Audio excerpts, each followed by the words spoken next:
Thank you so much for meeting with me today, Tim. I am very excited to speak to you. There is so much that we can speak about. So thank you for taking the time. And thank you so much for participating and creating such a brilliant keynote for the Automotive AI Summit. Well, thank you, Cimone. I mean, you, Dave, and everybody who attended. Thanks to everybody. I mean, this is, I'm kind of surprised this hasn't happened yet, where there's been a conference that specifically talks about this. Better yet, one that's remote and free that anyone can join. To me, it just moves in the right direction in so many ways, and I was privileged and very honored to be a part of it and to support it. Thank you. Fantastic. So let's start with the basics. For those in our audience that perhaps are meeting you or seeing you for the first time right now, what is your name? Where are you from? And if you could introduce BrainTrust Partners. Well, Tim Hayden. I am the CEO, one of the co-founders and the only remaining founder of BrainTrust Partners, which started in 2016 here in Texas, Austin to be exact. And way back then, we started as professional services, really understanding that there was an oversubscription to technology happening back then, right? In the mid 2010s, there was this bloat in technology stacks. And, we knew that marketing professionals and business professionals were having challenges, maybe dashboard fatigue and other things that were slowing them down. And it wasn't too long after that we really started to learn about data unification, resolution of data, and this wonderful world of customer data platforms and performance data warehouses. We got into that business and bam, 3 years ago, were we money or what?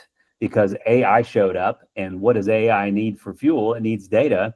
So all the clients that we were helping with personalized marketing and better, more accurate analytics, the kinds of things that CDPs just did as table stakes now, and those vendors as well have really shifted to say, okay, how do we keep that operationally stable while also moving over here and informing or empowering AI? And that's what we do today. That's incredible. So basically, it's almost 10 years now of building this out, being there and being able to identify whether it's luck or whether it was absolutely just part of your story. I tend to believe the latter, but really to align yourselves and continue to adapt with the market changes. What would you say has been the biggest change in perception that you've experienced since you started versus now in terms of your own client interactions?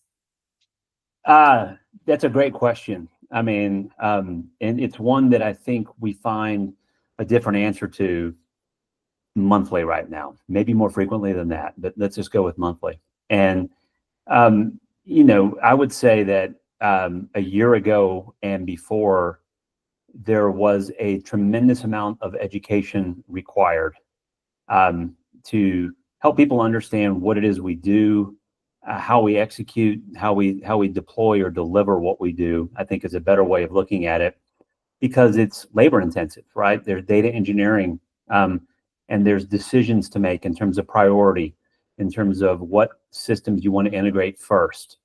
And without getting into that too much, where we were a year ago, today, and this just happened earlier this week, we sent in a statement of work to a prospective client who came back to us 3 days later with a prompt and a ChatGPT response that said, hey guys, I reviewed your SOW, and then I went with one really long prompt to ChatGPT 5, and here's what it gave me in terms of its plan. Can you tell me if this is the same thing? And I quickly told my team, I said, ooh, this is the way it's going to be. This is, as a consultant, I mean, there's not a better or nicer name I can put on it, right? But that's what we are. And as a consultant, this is what many business executives, many business principals have moved to in terms of asking if what they're getting from vendors or what they're being pitched is matter of fact the direction to go. Is it true? Is it fair? Is it all those things, right? The same thing happens, right? People know it was unfair to get the search results that we were getting because it was all paid for. It was advertising. It wasn't really the search engine finding us the most relevant thing for us. It was the search engine matching us with the thing that was juiced up the most to answer that question or that search. So same thing is what I think we're seeing happen now. And I'm glad you asked that question, because that's the first thing that came to mind is this week, guess what? We have clients now and prospective clients that are being thoughtful, but they're also leveraging AI to come back and maybe not challenge us, but just to meet us where we are and ensure that the hundreds of thousands of dollars that we have priced things at is going to deliver exactly what they want. And I think that's absolutely fair. It is an opportunity, without calling it a challenge. It's an opportunity that we're excited about. Because again, if you go back to what I said a year ago, plus having to educate people, sometimes that took more time than it was worth, and it was always open to opinion. It was always open to people who got it, agreed with it, or didn't.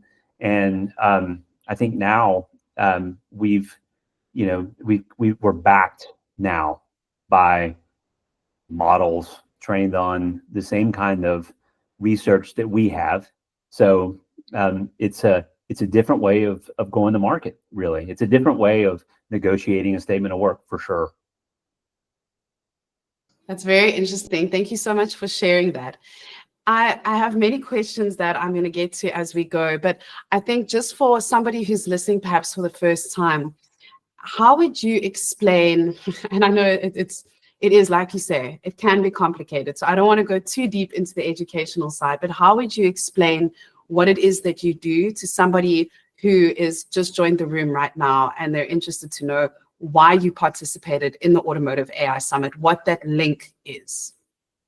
Well, first of all, I think Dave Foy is a gem. I think you know what you get from Dave on the very first call, in the very first 10 seconds of being on a call with him. Meaning he's thoughtful, he's empathetic in terms of listening. He's a great listener. And not only is he a great listener, he's very patient, which, to be a good listener, you have to be patient. But